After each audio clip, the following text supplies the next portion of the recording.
अस्सलाम वालेकुम everyone, hopes all of you are doing your best. हम लोग क्लास 10 की फ़िज़िक्स है, उसके चैप्टर नंबर 10 है। उसमें हमारे पास टॉपिक आता है thermal expansion in solids.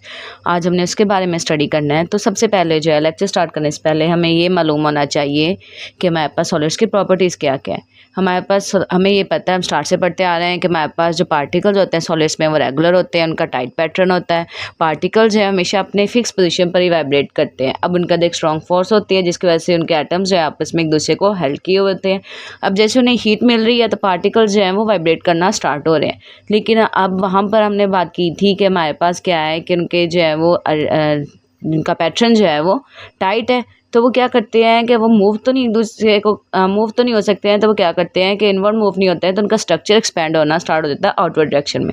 Solid में भी थर्मल एक्सपेंशन भी इसी तरह ही हो रही है, क्योंकि जैसे ही आपकी वाइब्रेशन इंक्रीज होती है पार्टिकल्स की, वो एक दूसरे उनकी जो हमारे पास रेगुलर अरेंजमेंट के अंदर रहते हुए वो क्या करते हैं कि अपने स्ट्रक्चर को एक्सपेंड करना स्टार्ट कर देते हैं। नेक्स्ट हमारे पास है लीनियर एक्सपेंशन। हमारे पास increase in length of solid जो होगी जब टेम्परेचर इंक्रीज करेगा, उसे हम लोग बोल रहे हैं लीनियर एक्सपेंशन। अब ये कहाँ का यूज़ हो रहा है, हमारे पास एग्जांपल आते हैं metal road, railway tracks, bridge spam, pipeline, metal beams, buildings में आ जाती है। अब यहाँ पे इमेज देखें तो इसमें जाहिर हो रहा है, दिखाया गया है कि हमारे पास फर्स्ट जो है वो टी नोट जब टेम्परेचर और एल नोट है, अब इसमें चेंजिंग नहीं आई है। लेकिन जैसे ही उसमें डेल्टा टी और डेल्टा एल नोट आया, उसमें चेंजिंग आई है, उसका एक्सपेंशन भी स्टार्ट हो गई हुई है। नेक्स्ट हमारे पास आता है इसका मैथमेटिकल रिलेशन। मैथमेटिकल रिलेशंस में क्या है, इसमें हमारे पास आ जाता है कि हमारे पास जो डेल एल है वो चेंज इन लेंथ है, जो कि डायरेक्टली प्रोपोर्शनल है एल नोट के और टेम्परेचर के। यानी कि जैसे ही टेम्परेचर इंक्रीज होगा उसकी लेंथ में भी इंक्रीज आएगा। जैसे कि यहाँ पे मैथमेटिकली दिखाया गया है कि del L directly proportional L not के, delta L change in length तब होगा जो कि एल नोट में होगा। जितना हमारे पास एल नोट चेंज होगा उतना ही डेल्टा एल की वैल्यू आएगी। सेम केस में नेक्स्ट बोला गया है कि डेल्टा एल डायरेक्टली प्रोपोर्शनल है डेल्टा टी के। इट्स मीन्स के टेम्परेचर में भी चेंज आ रहा है तो लेंथ में भी ऑब्वियसली चेंज आएगा।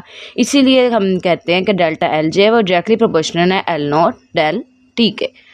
नेक्स्ट हमारे पास फार्मूला है। अब फार्मूला में हमारे पास क्या आ रहा है, del L is equal to coefficient L naught and L T. अब यहाँ पे डेल्टा एल मैंने पहले भी बताया आपके पास चेंज इन लेंथ है, एल नोट हमारे पास ओरिजिनल लेंथ है, delta T change in temperature है and coefficient of linear expansion है हमारे पास। अब अगर आपने जस्ट लीनियर एक्सपेंशन जो है कोएफिशिएंट उसकी वैल्यू निकालनी हो तो आपका जो यहाँ पर डेल्टा एल जो है वो दूसरी तरफ जाएगा। ये वाली term L note by L note और डेल्टा टी जो यहाँ पर मल्टीप्लाई हो रही है दूसरी तरफ जाके क्या होगी, डेल्टा एल के साथ डिवाइड हो जाएगी। तो हम लोग लीनियर कोएफिशिएंट की वैल्यू, लीनियर एक्सपेंशन की वैल्यू इजीली फाइंड आउट कर सकते हैं। अगर हमें जो फाइनल लेंथ मालूम करनी हो तो हमें क्या करना पड़ेगा, एल नोट को मल्टीप्लाई करना पड़ेगा 1 प्लस कोएफिशिएंट डेल्टा टी के साथ। तो इन हम लोगों ने अभी के फॉर्मूला से चेंज इन लेंथ भी मालूम कर ली, हम लोगों ने इसी से ही जो अपना कोएफिशिएंट भी मालूम कर लिया और इसी से ही हम लोगों ने अपना फाइनल लेंथ भी मालूम कर ली by using just one single formula. Next हमारे पास आता है कोएफिशिएंट ऑफ लीनियर एक्सपेंशन है क्या। अब कोएफिशिएंट ऑफ लीनियर एक्सपेंशन क्या है, ये एक हमारे पास एक अमाउंट है जिससे हमारे पास यूनिट लेंथ ऑफ मटेरियल जो है वो इंक्रीज होता है जैसे टेम्परेचर इंक्रीज हो रहा है बाय 1 केल्विन। अब 1 सेंटीग्रेड भी 1 केल्विन है। अब हमारे पास है ये, वहाँ पर मैंने सी लिखा हुआ है, इसका मतलब है कि हमारे पास पर डिग्री सेल्सियस है एंड केल्विन पर केल्विन है। अब हमारे पास कोएफिशिएंट अगर लार्ज होगा इसका मतलब है कि हमारे पास एक्सपेंड बहुत ज़्यादा होगा जब हीट किया जाएगा, और कोएफिशिएंट की वैल्यू अगर हमारे पास कम होगी, स्मॉल होगी, इट्स मीन्स कि हमारे पास जो एक्सपेंशन है हीटिंग के वक्त वो क्या हो गई है, वो बहुत कम हुई है।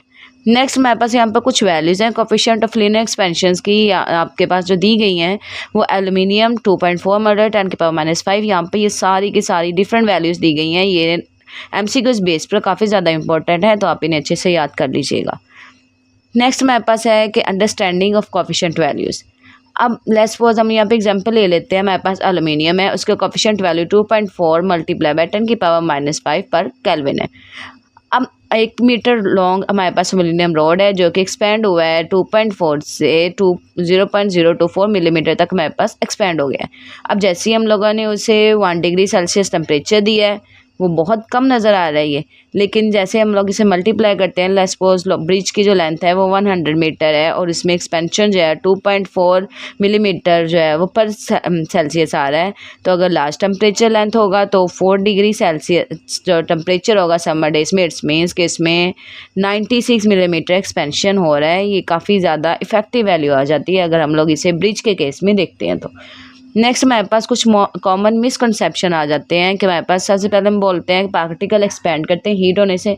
नहीं, पार्टिकल्स एक्सपैंड नहीं करते हैं, इनके दरमियान की जो स्पेस है वो इंक्रीज़ हो जाती है, जिससे हमें अपना स्ट्रक्चर जो है वो एक्सपैंड किया हुआ नज़र आ रहा होता है। अब पार्टिकल जो एक्सपैंड जब हमारे पास मटेरियल जब एक्सपैंड करते हैं सेम अमाउंट में, मटेरियल जो है उसके डिफरेंट वैल्यू है, कोफिशिएंट वैल्यूज़ डिफरेंट है, तो वो सेम अमाउंट में एक्सपैंड नहीं करता है। जैसे कि मैंने यहाँ पे प्रीवियसली आपको ये बताया है, देखिए सब्सटेंस एंड के कोफिशिएंट वैल्यू सबकी सेम है।